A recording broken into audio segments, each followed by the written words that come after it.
This is a Phugoid demonstration of an L5 Sentinel. It was a World War II observer airplane. You can see the dynamics on it nicely.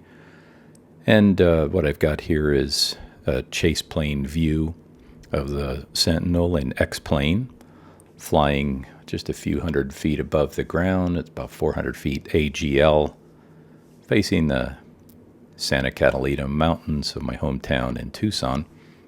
Airplane is straight and level right now, and when I play the video here, what you'll see is just an elevator input for a couple of seconds, and then the controls are released, and the motion after you see the release is the Phugoid.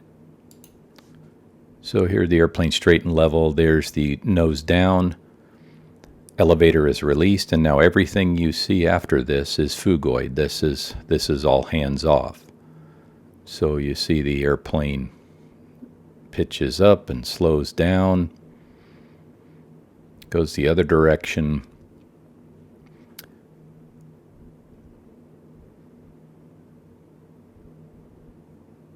It's a pretty well-behaved Phugoid.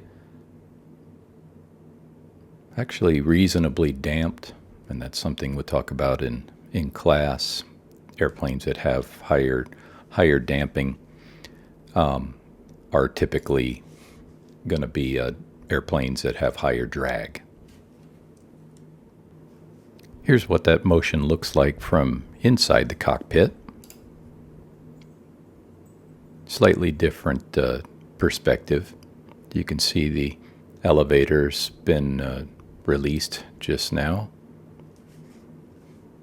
You can see on the lower part of the screen here, you can see the airspeed slowing down at the top part of the Phugoid. Altimeter is climbing, it's reached the peak, now going the other direction, airspeed increasing, altimeter descending, and the process repeats.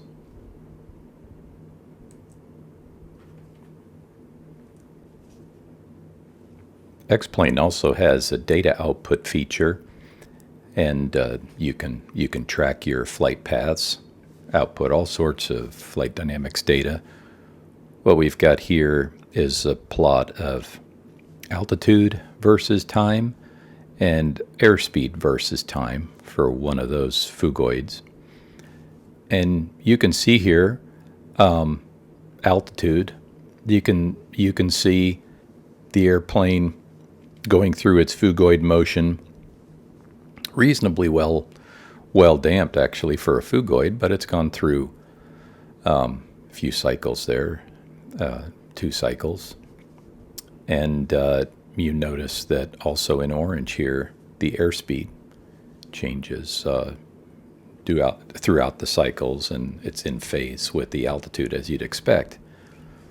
If you look at pitch angle in black and angle of attack in red, as you'd expect, here's where the elevator is released.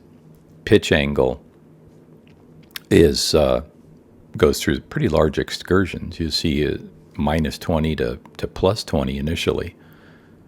Angle of attack doesn't change a whole lot, which is something you'll also learn about the Phugoid. Relatively small changes in angle of attack during this motion. It's much more kind of like a roller coaster. You know, the angle of attack is relatively constant, but the pitch angle and the speed changes quite a bit. As to the L5 Sentinel, I'll show you a demonstration of the Phugoid motion on an airplane that's much lower in overall drag coefficient, much sleeker, higher L/D airplane, MD-80. It's flying in between the Santa Catalina and the Rincon Mountains, and I put it into a Phugoid a few minutes ago, and let's get it started, and you can see the motion.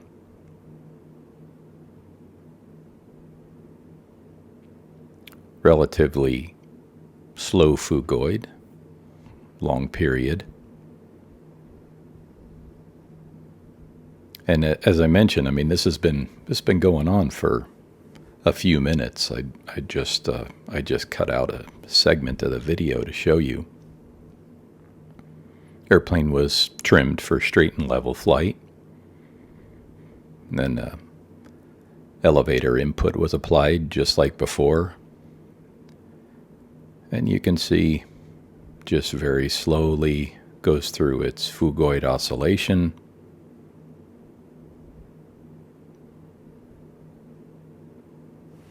And I'll go ahead and show you what the time trace looks like. This is the time trace of the Phugoid motion you saw for the MD-80. Here's where it was initially applied, and you see, the relatively long period and also relatively low damping.